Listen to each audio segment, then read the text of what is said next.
గట్కేశ్వర్తో పాటు ఉప్పల్తో పాటు 9 సిఐ ఆఫీసులు ఓపెనింగ్ చేసుకోవడం జరుగుతుంది. తెలంగాణ రాష్ట్రంలో ఈరోజు 14 నూతనంగా ఎక్సైజ్ సిఐ ఆఫీసులు ఓపెన్ చేసుకోవడం జరుగుతుంది.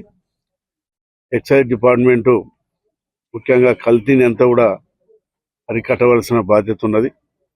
ఈ మధ్యకాలంలో గంజాయి కానీ డ్రగ్స్ కానీ రకరకాలుగా ప్రజలకు ఇబ్బంది పడే విధంగా మరి ఏదైతే జరుగుతున్నదో దాన్ని అరికట్టాలంటే ఎక్సైజ్ డిపార్ట్మెంటు కీలక బాధ్యత తీసుకోవాలి. ఇప్పుడే సూపరింటెండెంట్ గారు చెప్పినారు.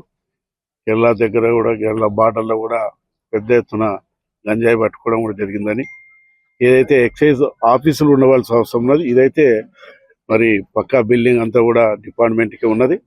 మరి ఉప్పల్లో పోయినప్పుడు అక్కడ ఏదైతే ప్రైవేటు భవనంలో ఉన్నది కాబట్టి అక్కడ వారు 1 ఎకరా ల్యాండ్ కూడా అడగడం జరిగింది. ఎక్కడైతే ఉమ్మడి రంగారెడ్డి జిల్లాలో ఎక్సైజ్ డిపార్ట్మెంట్కు ల్యాండ్ ఉన్నదో అక్కడ భవనాలు కట్టుకొని ఉన్నారు.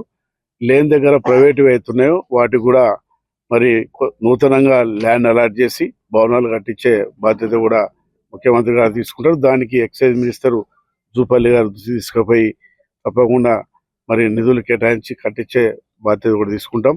ఏదైతే ముఖ్యంగా ఎక్సైజ్ డిపార్ట్మెంట్ వాళ్ళు ఏదో వైన్ షాపులు అయితే ఉన్నాయో అవి చక్కగా ప్రజలకు ఇబ్బంది కాకుండా నడిపేయవలసిన బాధ్యత ఉన్నది. ఈ వైన్ షాపులతో పాటు ఎక్కడైతే కల్తీ జరుగుతున్నటువంటి ఎక్కడైతే కార్యక్రమాలు ఉంటాయో వాటిని అరికట్టాలి. మనకు చురుకైన సూపరింటెండెంట్ గారు ఉన్నారు.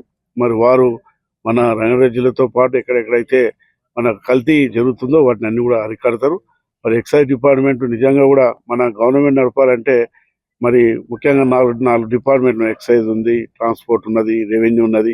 వీటి ద్వారా నిధులు వస్తే మరి ప్రజలకు మరి అందించడానికి అవకాశం ఉండదు. కాబట్టి ఈ డిపార్ట్మెంట్లకు పక్కా భవనాలు కూడా ఉండాలి. ఆ పక్కా భవనాలు కట్టించే బాధ్యత కూడా తీసుకుంటాం. అందరికీ నమస్కారాలు.